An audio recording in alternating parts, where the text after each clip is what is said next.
Hi everyone, it's Yoshka and welcome back to my YouTube channel. And hope you all had an amazing day and the last day as well. Sorry I forgot to upload yesterday because I was a bit tired and still a bit jet lagged from my trip. But anyways, we're going to continue with part 3 of Bloodbones. Just give me one quick second. Oh, that was 4 seconds, but anyways, let's continue. I'm going to make this video a bit longer because as a way to make up for not posting yesterday. Anyways, let's get into it right away. So we have the choice of either to personally board the Sea Maiden ghost ship or leave the vessel. We're going to board the Sea Maiden. Konyan and his crew remain on board the Fortune as you leap across the gap between the two ships and onto the Sea Maiden. It appears to be deserted, so you decide to descend below the decks to explore further. Creeping along an empty corridor, you hear a frantic squeaking, and out of the gloom scampers a horde of ghostly rats, fangs gleaming and eyes glowing red, and you are directly in its way. Will we return to the Fortune or stand your ground against the rats? We're gonna stand our ground. The ship's rats run past you but don't attack. Gain 1 luck point. So we're at maximum luck. As the squeaking fades, you continue along the corridor. You soon reach the top of a staircase that leads down into the hall, but before there are 2 doors. Thick green mist pours from under the door to the right, while the one to the left emanates a bone-numbing cold. We can either open the left-hand door, open the right-hand door, or go down the stairs. We will go down the stairs. The hold is illuminated by a phantasmal glow, and as you look around you, the ghostly figures of the dead crew emerge from the shadows that surround you. Unable to escape, you wait for the undead's next move. The spectral sailors part and their cursed captain enters the ring. His eyes blaze like ship's lanterns and he wields a very real-looking rusty cutlass in one hand. "If you want to leave this ship," he says in a booming voice, like slamming cryptdoors, "you must best me, Captain Velyard, in single combat. Unsheath your weapon and prepare to fight!" With that, the ghost wildly attacks. Captain Velyard, skill 10, stamina 10. That's nice. Oh, okay, that was bad. Really, really, really atrocious. We won't use the heal button right now. Nope, I'll just stay on 19 stamina. 19 stamina is still pretty constitutionally very strong. Okay, this one's good. That one too. That one is, yes, he is dead. We are triumphant and we best the ghosts in the captain in single combat. At your final blow, your ghostly adversary wheels and then rises up again, apparently unharmed and smiling, as are the other undead. "Thank you, brave warrior," says the captain in more human tones. "Years ago, we were damned to sail the Twilight Way by a far-begotten pirate lord. By besting me in battle, you have released us from our hellish curse. We shall be eternally grateful, but now you must leave our ship, and quickly." Not waiting for an explanation, you rush back to the deck and disembark from the Sea Maiden. You gain 1 luck point for lifting the curse. You have a feeling that this isn't the last time you meet Captain Velyard. Turn to 153. As the Fortune sails away from the Sea Maiden, you watch as the ghost ship fades into thin air and the green mist disperses out in the wind. At the same time, the sky brightens once more. Suddenly, there's a cry from the crow's nest. "Captain Konyan, get in off the starboard bow." All eyes look out to sea. There on the horizon, sailing away from you, is the unmistakable shape of Cinnabar's pirate ship, the Virago, and the Fortune is gaining on it. Your quarry is in reach at last. Without warning, the sea before your vessel becomes a boiling froth. Out of this turbulence rises a gargantuan fish-like head, jaws open wide. The whale-like behemoth blots out the sun as its mast descends on the Fortune, teeth like stalactites bearing down on you. The scene on board the Fortune is one of utter panic. Desperately, the crew is trying to steer the ship out of the way of the monster, which is big enough to swallow it whole. The great jaws crash down on the Fortune, closing around the hold, breaking masts and spars as if they were matchwood. You are thrown across the deck and into the churning sea. Roll 3 dice, so it should be less or equal to our stamina score, which is guaranteed because the highest you can ever roll with 3 dice is 18. Yet we pass the check. You desperately attempt to swim away from the maw of the giant beast, but it's going to take a miracle for you to survive this danger. Test your luck. We're gonna be lucky for sure because our luck is 12. Yep. Tossed about the waves, but tossed about by the waves created by the thrashing behemoth, you hit your head on a broken spot and everything goes black. You come onto a sandy beach with the surf lapping around you and the sun beating down from your sodden body. The wreckage of the fortune has been washed up about you. You have no idea for how long you or how many leagues you have been carried by the ocean currents, but you feel weary and hungry. Your current stamina is reduced by half, so we're now at 9 stamina. Fortunately, you still have your backpack with all your possessions and provisions intact. Unsteadily, you get to your feet. You are on the western side of an island, and ahead of you is the edge of a jungle. Beyond the trees, in the far distance, you can make out some mountainous terrain, and the same to the south. Taking out the map you found on Cinnabar ship, you compare it to the landscape. As far as you can tell, they are the same. This must be Bone Island. Now you are here. Maybe you still have a chance to stop Cinnabar, but perhaps you should first find out more about your surroundings. What will you do first? Look for other survivors, search for food, set off into the jungle, climb a tree and survey the area, or search the wreckage. You will search for food first. Along the shoreline, you find several coconuts and a bunch of bananas, all in all enough food for 3 meals. The rest of your search proves fruitless, so you give up on this course of action. What will you do now? You will search the wreckage. Barrels and crates from the fortune are among the items washed up along the driftwood, and you could contain something of use to you. And this is a 5, so let's see what happens here. Inside a shattered casket, you find a corked bottle of rum still intact. Drinking the rum will restore 4 stamina points. Now we will look for other survivors.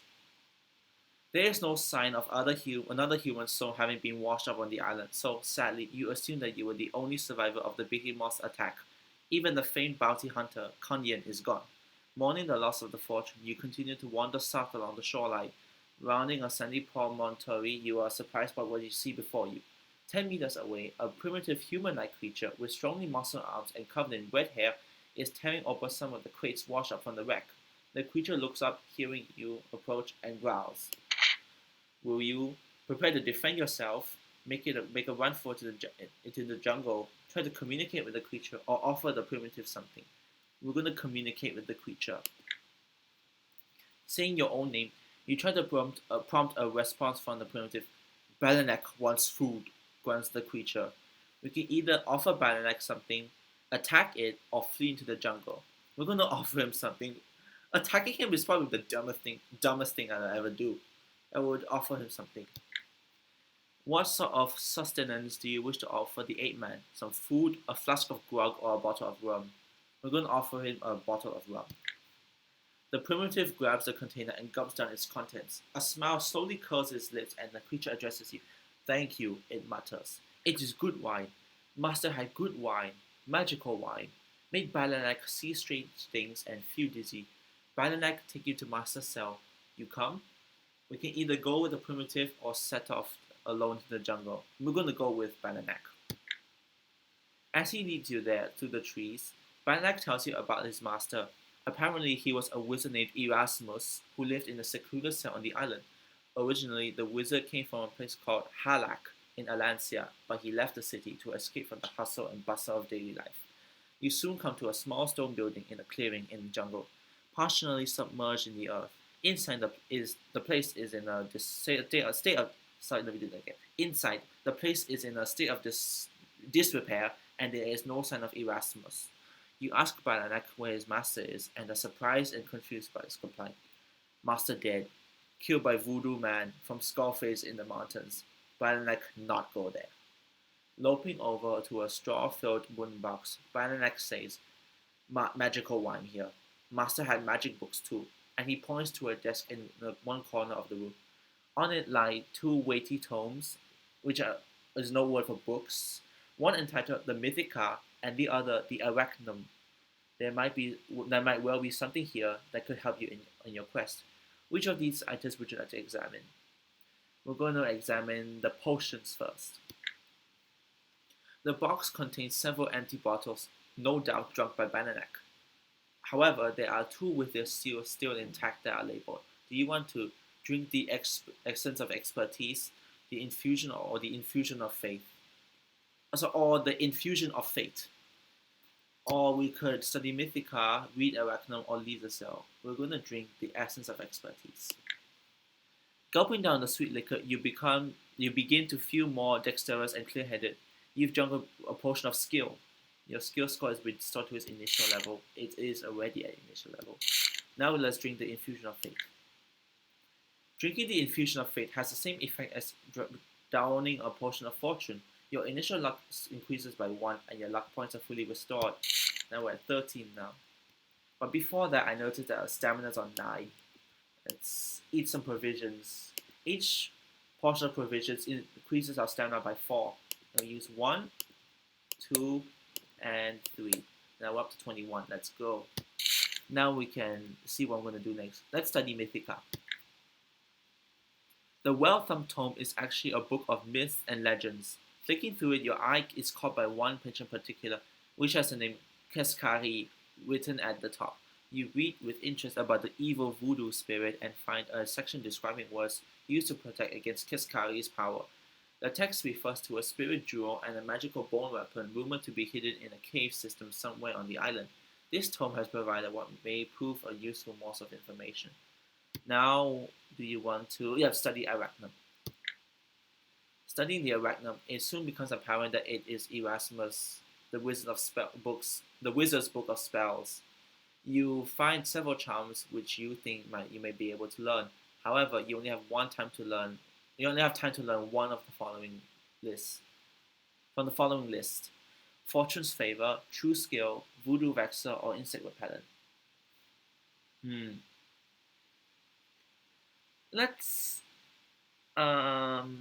Let's learn Fortune's Favor. Yeah. Every time you cast a spell, it restores up to 3 luck points, but it makes me lose 2 points of stamina. Okay, got it. Let's leave the cell. Chopping your way onwards through the sweltering jungle, you become lulled to a false sense of security. Slowly, you are alerted to the presence of something moving in the trees above you. You freeze and look up into the canopy. There, clinging to the branches by its 8 legs, is a monstrous red spider with a scorpion's tail and sting arched over its back. The spider-scorpion hybrid instantly shoots a sticky, silk-like substance from its mouth directly at you. And there's the creature, as you can see. Test your skill. Yep, you passed the check. You dodge the silk strand, throwing yourself out of the way at the last second. Having wasted its spit attack, the Skaragna drops down from the trees and advances on you, trying to bite you with its mandibles and sting you with its tail. The Skaragna is a particularly venomous creature with attacks that do 3 stamina of damage instead of the usual 2. Okay, let's fight. We have a skill of 14 with this plus 2 skill bonus.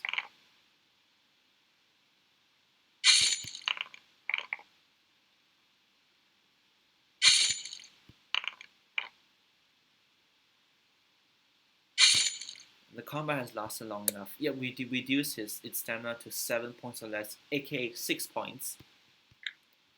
Finding you more of a challenge than its usual prey, the Skaragna desists from its attack and retreats back into the jungle canopy, leaving you free to continue your trek unhindered. It is about time you decide exactly where you're going. At present, you are traveling in an easterly direction. So we can either continue to go eastwards, go southeast, or go southwards. We'll go eastwards.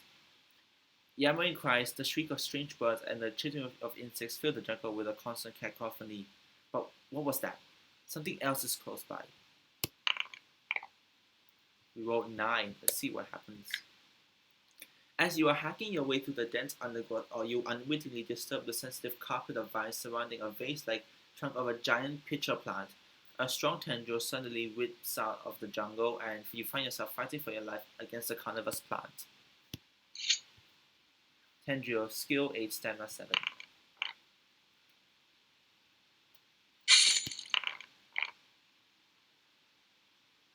Both miss. Oh my gosh, that was too close for comfort. But this one is comfortable. This one too. One more, and this plant is a goner. Yep. Bye bye, Tendril. We defeated the Tendril. Having severed the pitcher's only mean of attack, you are soon able to finish off the rest of the carnivorous plant. Hacking its acid-filled vase open with your sword, regain 1 luck point. Among the roots of the giant pitcher plant, you find the remains of his previous meals. However, you also find a total of 7 gold pieces, a green jade monkey totem, and a rusty cutlass. You take these items and set off into the green depths of the jungle again, a little more wary this time. Now, we can let's go eastwards again. Oh wait, sorry, I forgot that this is the wrong move. I'm just consulting my notes again because I have read the book before, and sorry about this, but we actually were supposed to go southwards now. Okay, the tropical event of the island is very different to the northerly wind-lashed port of crabs. The day drags on as you stagger onto the jungle, your clothes soaked with sweat. In entering a low valley, you come upon a sense of utter devastation. In a large clearing lies what is left of a tribespeople's village. The place has been razed to the ground, and a deathly silence hangs over the place. Do you want to quickly pass through the ruined village, or pause here and explore the village? We'll explore the village. Searching through the wreckage of the devastated buildings, you find nothing that has not been broken or destroyed. The curious thing is that there are no bodies among the destruction and no sign of the villagers in the surrounding jungle. Puzzled, you set off again south. The trees soon begin to thin, and in no time at all, you find yourself at the edge of an expanse of marshland. The swamp is formed by a river delta where it meets the sea. As it is the only way onwards, you set off across it, wary of predatory swamp creatures. The going is quite easy through the marsh, and as dusk falls, you have almost reached dryland again. With the ground underfoot becoming firmer with every step, you hear a loud buzzing getting closer to you, and then a huge insect is there in front of you. Its proboscis glistening with poison as it jabs at you. You must fight the giant mosquito. Yeah, you see the face right there, and this is the proboscis. Okay, I hate mosquitoes, but let's go. Nice, nice. Yes. Ain't no insect gonna kill me tonight. Yep, we suffer no wounds, we gain 1 luck point. When we don't even need it. We already have 13 luck. Let's go here. Oh, who is this guy? Oh, he's a guy. Okay. You safely out of the marsh at last. You settle down to sleep under the stars. After your encounter with the mosquito, the night passes peacefully and you wake the next day feeling refreshed. You regain 2 stamina points. It went up to 23 now. Keen to find the pirates, you set off again at a brisk pace and soon enter a range of low, scrub-covered hills. Progressing further, you hear laughter coming from behind one outcrop. Climbing to the top, you look down and are surprised to see a roughly made shelter. Dancing around in front of it, chuckling to himself, is a skinny old man with a long, straggly white beard and a large straw hat. His clothes are tattered and torn, and he looks like he might originally have come from the old world. Looking up, he sees you and calls out, "Oh, stranger! Lovely weather for the time of year." Then the man bursts out laughing again. He's obviously totally mad. "You'll be looking for Black Star's treasure then." What is the old lunatic doing on about? Do you want to press him about the treasure, or talk to him hoping that you will find out more about the island and its inhabitants, or leave the insane castaway and explore the hills? We will talk to him. The castaway is happy to have someone to talk to, having been alone on this island for so many years. He tells you his name is Scrimshaw, and he tells you that he was one of the crew of the notorious Black Star and was marooned by him once the legendary pirate had hidden his treasure. He also says that the island is home to a warrior tribe who live in fear of an evil priest. And now let's ask him more about Black Star's treasure. I won't say any more unless you give old Scrimshaw a present, the man says, giggling. He will accept any special items or artifice you may have, including grog or rum, but not provisions or gold pieces. So what shall we give to him?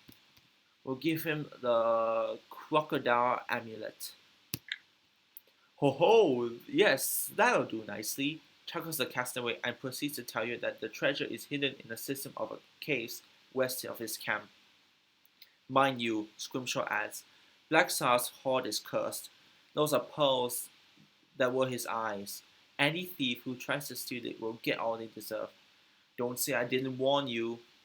With that, the mad old man skips off, pleased with his present, ignoring you completely. Then we can either find Black Star's treasure or look for signs of Cinnabar's pirates. We'll look for the treasure. Eventually, you come to a wide cave entrance at the foot of a rocky escarpment. Inside you, a tunnel leads off into the darkness. You need to use your lantern if you are to enter the caverns. We can either use the lantern or head back northeast to the island's interior. We will use our lantern. The tunnel winds the tunnel winds its way into the hill until it opens into a high-ceilinged chamber with stalactites pointing down from the cave roof. A piercing squeaking starts up as, disturbed by the light from your lantern, three large bats fly down from their roosts to drive you off. Let me just quickly see what stalactites is.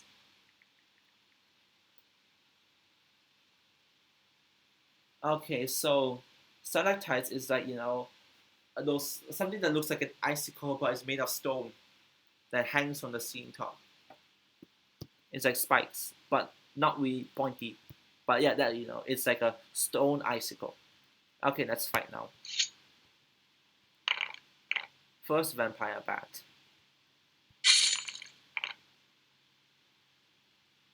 Easily KO'd. What about the second one? Looking amazing so far. Yep, he's a goner.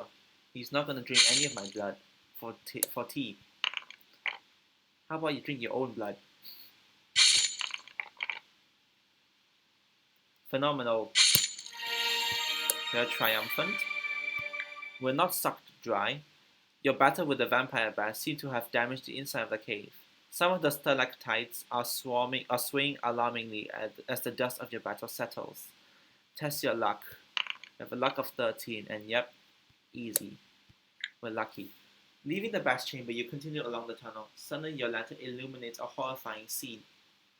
A mouldering human skeleton hangs impaled on a row of spears that jut out from one wall of the tunnel. Too late, you wonder if you may have strayed too far this time. The next second, there is a whooshing, whistling sound, and you must react instantly. Test your skill. Okay, we passed the check. The spears just miss your back as you hurl yourself forward. Picking yourself up from the tunnel floor, you will assess the situation. This place is proving to be more dangerous by the minute. You want to continue deeper into the cave or turn back? Or continue deeper into the cave. Not much further on, the tunnel comes to an end before a blank wall at the foot of which is a murky pool. There is no sign of any treasure, and there appears to be no way on. Unless it's through the pool. But then you don't know how deep the pool is or for how long. You may have to hold your breath. We can either dive into the water or turn back. We're going to dive into the water. Dive right in. You gasp in shock as you hit the freezing water and disappear beneath the surface of the pool. Feeling your way forwards under the water, you find an opening in the rock wall. Swimming through it, you emerge inside another cave. Glowing crystals placed around the cavern provide light to see by, which is reflected off glinting gold coins and the facets of precious jewels. You have never seen such a fabulous hoard. Lying almost discarded to one side of the treasure pile is a curious sword-like weapon carved of bone.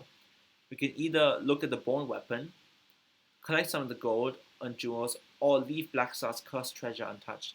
We're going to look at the bone weapon. Picking up the weapon, you see that it has a keenly honed edge and a curious lettering etched on one side of its large curved blade. Hearing a sound like pebbles being tumbled on the beach, you look around and stare wide-eyed in surprise at the sight before you. The treasure pile itself has animated, taking on a humanoid form, and is striding towards you. Right there. Nasty. With the bone sword in your hand, you feel particularly adept at hand-to-hand combat. This weapon increases your attack strength by 1 point. Encouraged, you prepare to take on the magic treasure golem, which watches you with eyes that are pearls. We're fighting again. But we have a plastic ball, so our skill is 15. Yeah, and as I said again, if your skill is low, and the bonus that comes like this may come really rare, but then if your skill is low again and you're fighting any other opponents that have a high skill, you might be fish bait soon. Let's not be dead meat and kind of like play it safe. That's why I want to have high skill and high luck too. And stamina can vary, but you want to be more strong to survive longer, right? The spell animating is broken. The golem collapses into the heap of golden jewels. The bone weapon served you well in your fight with Blackstar's cursed treasure hoard, and its edge was not dulled by the golem's hard body, so you decide to keep using it. Using this weapon increases your attack strength by 1. You can either leave the cave straight away or take some of the treasure. Nope, we're not gonna touch the treasure. We're gonna get out of here. Leaving the hills behind you, you set off northeastwards towards the center of the island again. The route takes you through the easternmost part of the marsh once more, back in the direction of the dense jungle. Okay, we rolled a 2. Consulting the map, you must decide where to go next. You can either go north or northeast. We're going to go north this time. Dusk is falling as you come to the outskirts of a group of mud huts in the large clearing in the jungle. You can see tribespeople going about their business within the village, but there's no way to know how they will react to a stranger not native to Bone Island. We can either enter the village or camp for the night. We're going to enter the village. As you stroll boldly into the village, you are immediately surrounded by several warriors. We don't have a Darkwood armband. It must be the leader of the tribe. You are led into to the largest hut in the village, where you are brought before a lithe, beautiful woman dressed like the other warriors, only with a more elaborate headdress. I am Queen Zetia of the Usai tribe, she says in a tongue you understand. What are you doing on this island? You decide you have nothing to lose by telling Queen Zetia the truth and so relate your story to her. As you are doing so, one of the men from the village approaches the queen. We've not spoken with this man. When you have completed your tale, the queen speaks. Your cause is a noble one, but we have had dealings with the Calf Ketskari ourselves. How do we know that you are not lying to us in order to ensnare us to the evil one? We must be sure. You must take the test of the warrior. If these people are to trust you and you gain their help, you can't deny Queen Zetia's decree. You are led to a pool of bubbling mud. Sulphurous fumes rise from it, and a tree trunk has been laid across the middle. You are then blindfolded and told to walk across the log. Judging by your position by touch alone and your head spinning from the fumes, you take the first step. Your skill is temporarily reduced by 1. Oh, we made it. Just. You pass. The stench of sulfur is too much for you, but you still manage to successfully make the first step. You still need to take one more step to get off the log. Yes. You cross the log safely, and once you are on the other side, the blindfold is removed and you are taken before Queen Zetia again. You have passed the first part of your test, she says. For the second and final part, you will choose the challenge of the cat or the challenge of the shell. What will it be? We'll take the challenge of the shell. In a clear, sandy area between the huts rests the largest shell you have ever seen. It is boulder shaped and at least 3 meters across. This is the shell of a giant cowrie which lives in the lagoon to the south, Zetia explains, and you must lift it. Putting your arms around the huge Putting your arms around a huge mollusk shell you heave with all your might. Let's roll 4 dice, and that's equal to stamina. So please don't roll 3, 4 sixes. Let's go. No, this is wrong. It's supposed to be stamina. My bad. The game is wrong. It should be stamina. You are accepted as a fellow warrior by the Usai, and as a sign you are given a wristband of white feathers, as worn by the other warriors of the tribe. You gain 1 luck point. Queen Zetia invites you to stay in the village that evening to share in their feast, and you happily accept. These are peaceable, intelligent, civilized people, and with the moon now high in the night sky, you dine on some exotic fruits and spit roast gazelle, which restores 4 stamina. Right, maximum now. As you eat, Zetia tells you that the Usai people live in fear of Ramatu, the high priest of Keskari, who lives in a temple in the mountains. He sends dark voodoo spirits against the tribespeople, carrying off warriors to become his zombie slaves. Suddenly, there is a scream from a tribesman on guard at the edge of the village. Everyone rushes to see what the disturbance is. The guard is suspended in midair and struggling as if in the grasp of some great creature. For a moment, you think you see the shadowy outline of whatever is attacking the man. It is only momentarily, but you get the impression of a horny hide, large tusks, clawed hands, and hairy hoof legs, as if the thing were an amalgam of several different wild animals. Okay, let me just look up the meaning of amalgam. So it is a mixture, or in chemistry you can call it an alloy of mercury with another material, used in for dental filings. Actually, dental fillings. Interesting. Okay. Anyways, the near invisible spirit beast roars, and you must run at it with your weapon drawn. And we have a bone sword. Seeing you wielding the bone sword, Zetia calls, "Night Death, aid us now!" Instantly, the blade glows with magical fire. You strike the thing with your curious weapon, and it lets out a shrill cry of pain. Dropping the talisman, the shadowy beast turns on you. Without further hesitation, you attack the conjured voodoo spirit. A skill of 10 now.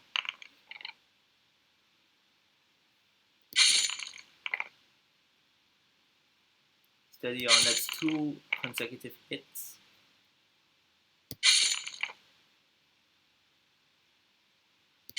Two more to go. One more. Yep, easy does it. Okay, we win. Let's go to 277. The Usai are full of gratitude for you that now that you have rid them of the High Priest Spirit Beast. Queen Zetia explains that the evil wizard summoned it to destroy another village on the island, and that it had also haunted them for several nights. Looking at the bone weapon, Zetia says, "I am sure that with Night Death in your hands, you will be able to vanquish both Ramatu and Cinnabar. But to help you further, I give you this bolarang." She hands you a peculiar-looking wooden cross with struts of equal lengths that end in curved points. The bolarang is used like a throwing dagger. Before a fight, you may use this weapon against one opponent. When it hits, it reduces a full stamina by 4 points. At dawn, with the tribespeople praising ringing in your ears, you leave the village. Zetia also tells you that her warriors have seen a ship anchor in the lagoon to the southeast. So will you head in the direction or head into the mountains? We're going to head towards the ship. Oh, coming to the edge of an escarpment, you find yourself looking out over the sparkling waters of a large lagoon, linked to the sea by a narrow channel on the far side.